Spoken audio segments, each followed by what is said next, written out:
bienvenue sur la chaîne de Dinosaures à Plumes pour cette deuxième vidéo du mois d'avril qui reste sur la thématique de la recherche scientifique. Aujourd'hui, je vais vous parler des biais qui peuvent fausser nos observations dans le cadre de l'expérience personnelle. Je vais plus particulièrement vous présenter 3 grands types de biais et la manière dont on peut les contrer dans le cadre d'une recherche scientifique.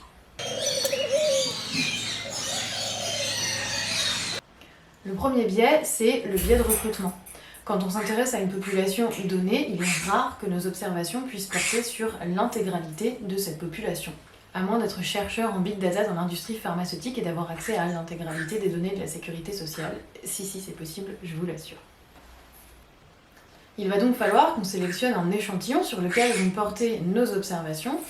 Tout l'enjeu va bien sûr être que cet échantillon soit représentatif de la population générale. Autrement, nos résultats ne vaudront que pour ce petit groupe d'individus qu'est l'échantillon et pas pour le reste de la population. Imaginons que je m'intéresse à la proportion de comportements problématiques chez les chats, au type de comportements problématiques, mais aussi à la manière dont les propriétaires vont y répondre. Coup de bol, je suis comportementaliste félin, forte de mon expérience, je vais donc pouvoir effectuer un certain nombre d'observations sur les chats de mes clients. Au bout de plusieurs années, j'obtiens un échantillon de 3000 chats sur lequel j'obtiens les résultats suivants. 85% des chats ont des problèmes de comportement. Pour 80%, il s'agit de problèmes tels que des cris ou des morsures. Les 5% restants, ce sont des stéréotypies. J'observe également que dans 90% des cas, les propriétaires utilisent des méthodes positives et bienveillantes pour régler ces problèmes de comportement. Sauf que ces résultats souffrent très probablement d'un biais de recrutement.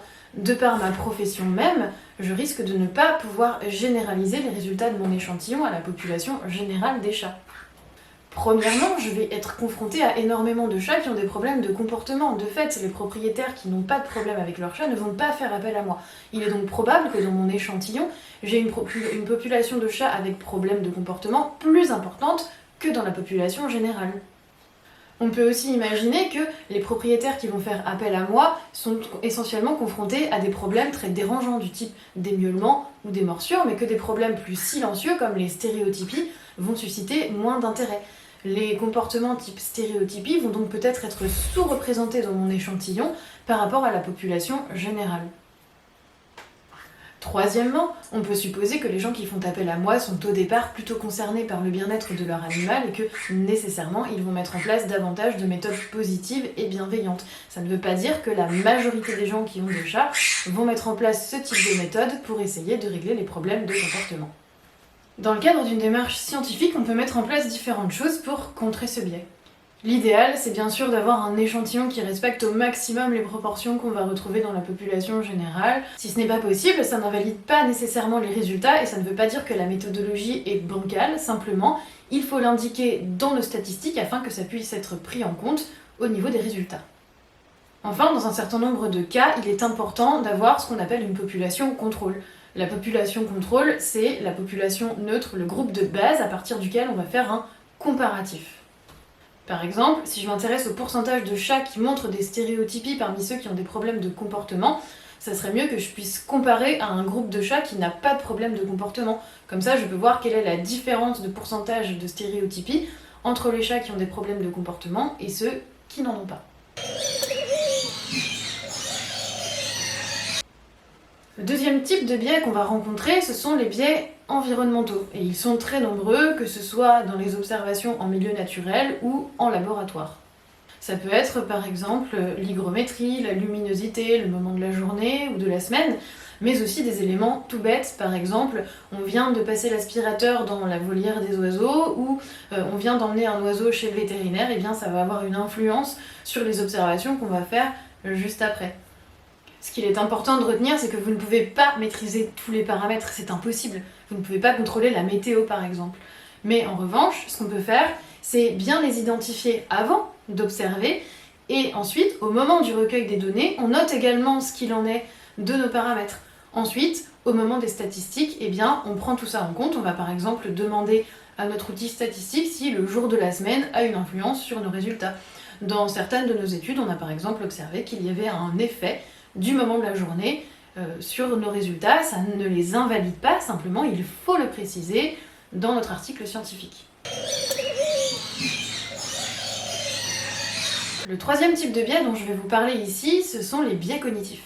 Et ceux-là, ils sont particulièrement complexes parce que ce sont les biais qui finalement sont inhérents à notre perception de l'environnement. Ce sont les biais qui sont propres à l'expérimentateur. Ça peut être par exemple le biais d'attention.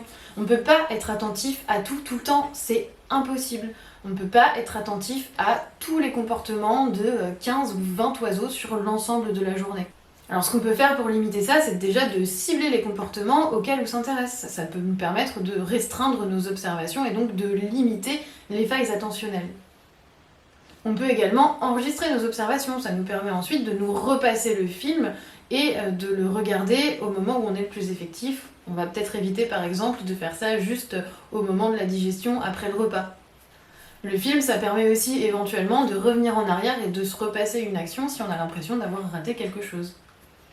Il y a un autre biais cognitif qui est particulièrement compliqué à gérer, c'est le biais de confirmation.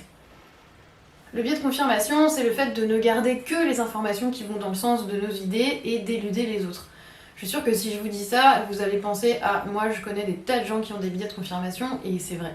Pour être honnête, je pense qu'on en a tous, c'est humain quand il y a certaines idées qui nous tiennent à cœur, d'avoir tendance à retenir essentiellement ce qui va dans notre sens et pas l'inverse. Sauf que dans le cadre d'une recherche, c'est plus problématique, c'est pour ça qu'il est important de mettre en place le plus de solutions possibles pour éviter ce biais de confirmation. Le fait de travailler à plusieurs, c'est déjà un premier point. Ça permet de confronter nos points de vue justement et de ne pas rester sur notre perception des choses. Mais dans l'article, au moment de la discussion, on va aussi confronter nos idées à celles d'autres articles et donc d'autres auteurs. Encore une fois, ça nous permet de remettre les choses en perspective et de nous décentrer un peu. Et puis enfin, au moment où on va l'envoyer à une revue dans le but de la publication, elle va être revue par des pairs, des gens qui connaissent notre domaine mais qui sont totalement neutres et extérieurs à l'étude, qui vont apporter un regard neuf.